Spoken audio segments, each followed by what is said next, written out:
This part of the workshop, the metal working part, is a real mess, and I'm really looking forward to the new workshop so I can design the whole space and have, good access to all the tools and raw materials, so I can just make stuff. For example, with the bar on the door, on the old barn door, I wanted to make a proper loop forged, but it's just not possible right now. So I had to make do with some scrap metal and some limited hammering, but it will do the job for now, and maybe I can still replace it in the future.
stones under the roof there are like really nice and sculpted. Like they've really been sculpted to fit, to be exactly flat and to kind of like go like this a bit. Schuin opwaarts. And these are just whatever they had on hand. What?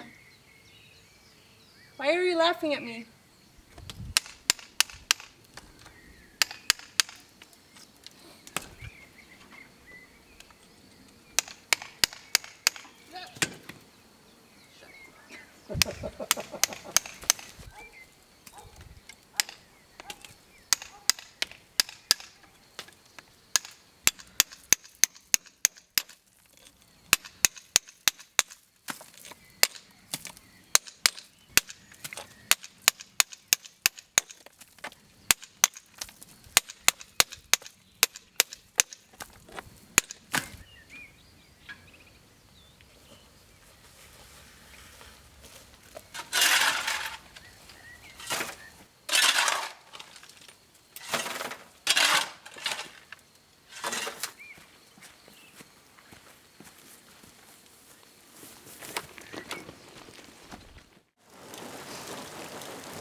Some people have been wondering why we are doing away with these troughs for the cows.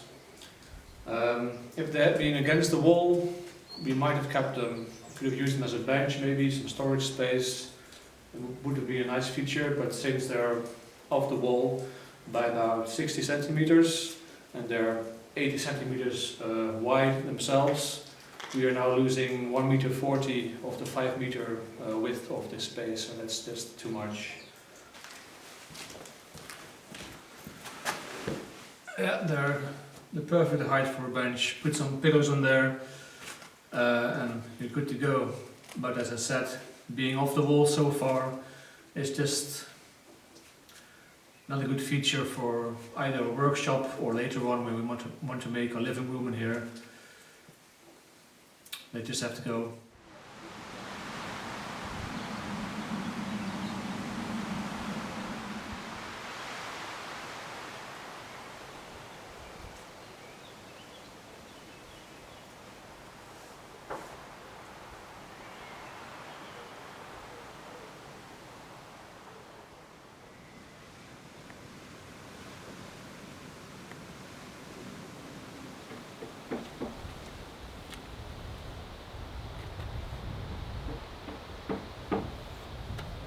This part of the balcony is broken on one side and it was almost coming down. So we quickly put some supports underneath. And we're not sure yet if we're going to replace the supports by wooden beams or just take the whole balcony piece away. In the future we want to put wooden boards on these metal beams and have a wooden balcony, but it's probably best to leave the concrete in place, so we can first do the dirty job of removing the old plaster from the facade.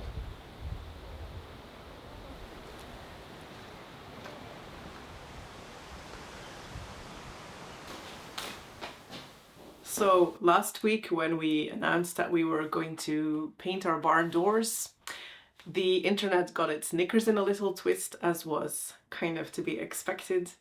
For you wood Puritans, you'll just have to accept that we are going to paint our doors, but today, as I'm actually making the paint, I will take you along a little bit in our thought process behind that decision.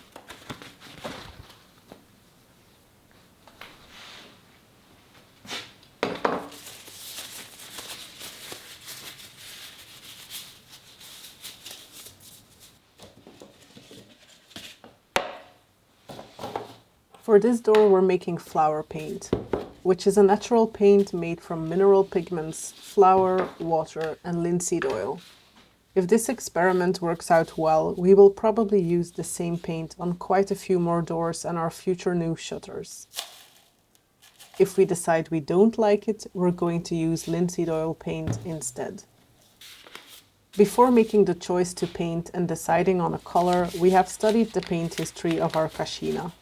On our property, about 90% of the exterior wood of the residential buildings was originally painted. We found layers of green, brown, orange and red on doors and shutters, and blue, grey, brown, pink, ochre and cream on windows. Even the beams were painted at some point. It's hard to say exactly when the first coat of paint was applied, but our educated guess is at least in the early 1930s. The only exterior wood on the main house that has never been painted is the wood that was newly installed in the 1990s or early 2000s.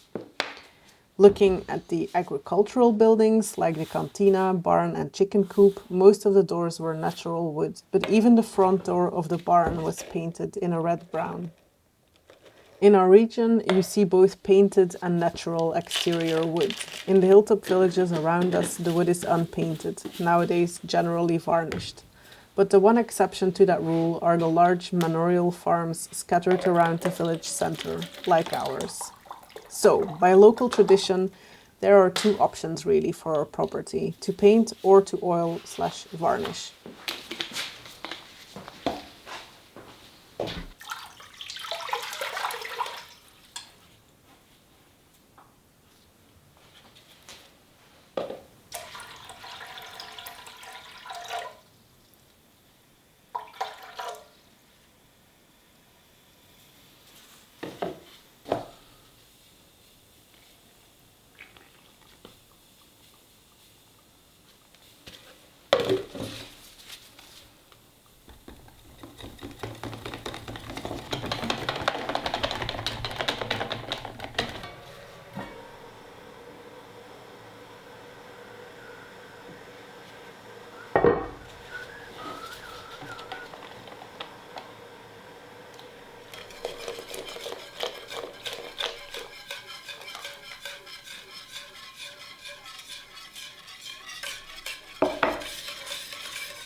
What color shall I start with? The grey or the green?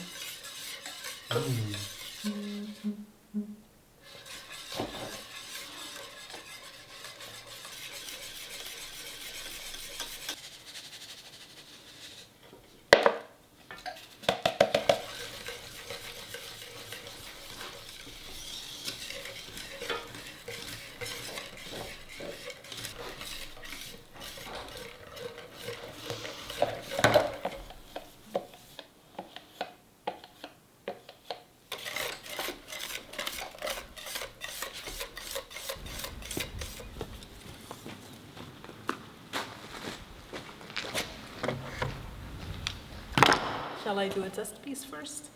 Yes.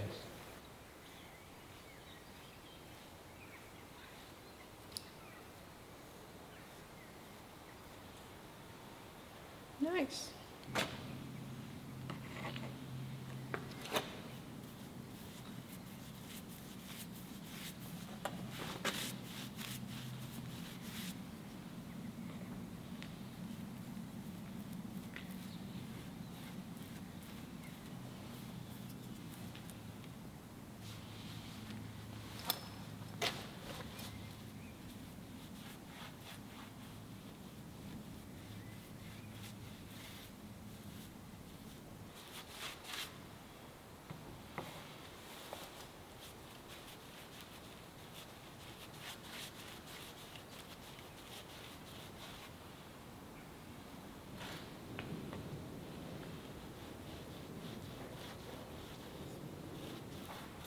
So my first thought, it's a really nice consistency to work with. Alright. It goes on really smooth.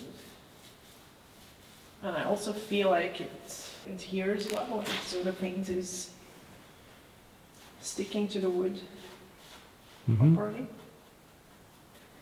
Like if this tannin rich hardwood thing is not gonna be a problem, I can see myself paint all the doors with it, no problem at all.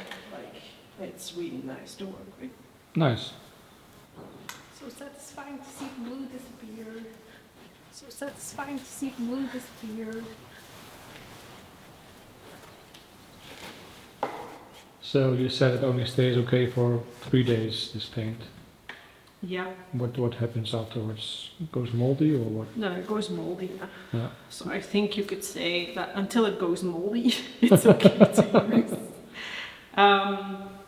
It says on most websites 2 to 3 days, stored in the fridge in an airtight container. I think probably 4 days is like if it's boiled, so soup also stays. Yeah.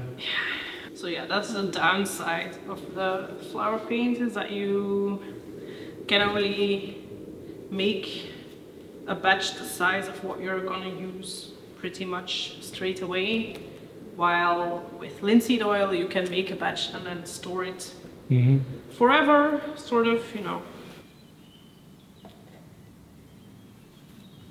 These days there is very strict legislation in Italy around what colors you can use for your exterior, both the wooden parts and the plastered parts. We had to go to our town hall to request permission to change the paint color of our exterior doors from dominantly red-brown to green. Actually, green is one of the only colors that is permitted here, as it's considered the most traditional and authentic color in our specific area.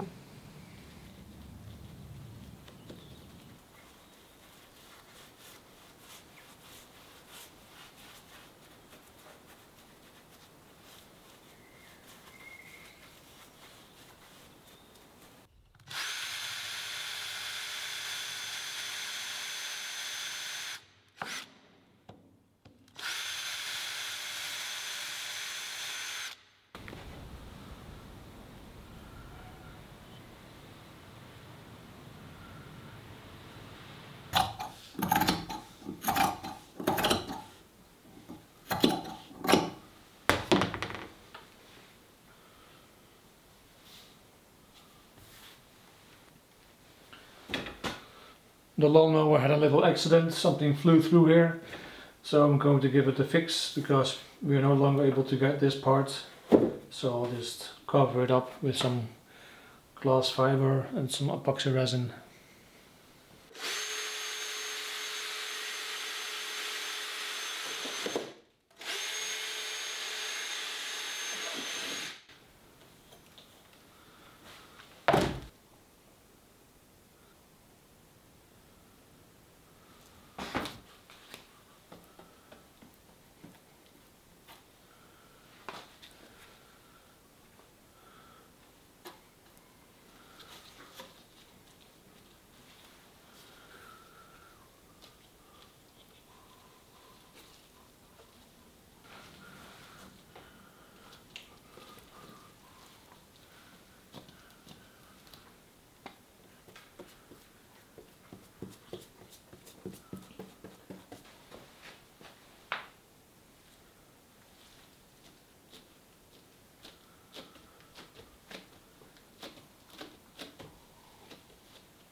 The two main reasons why we decided to paint the exterior woodwork is because the minerals in the natural paint protect the wood from UV damage, so it actually gives it a longer lifespan, and mineral paints do that much better than varnish or modern paint.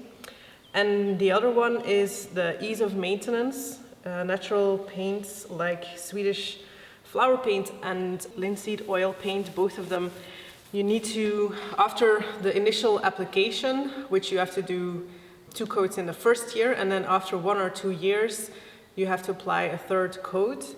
So after the initial application, you need to only repaint every 8 to 10 years, where with modern paints and varnishes and stains, it's more around 4 or 5 years. And the main thing, for me anyway, the main advantage with both flower paint and linseed oil paint is that you don't need to sand prior to painting, because the paint doesn't flake. It just kind of becomes powdery, so you can brush off the old paint particles and then just put a new paint on top. And because we have so much woodwork on the house, this will make a huge difference to how much time and effort we need to put into maintaining all of it and keeping it looking nice.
Onder heb je hem, boven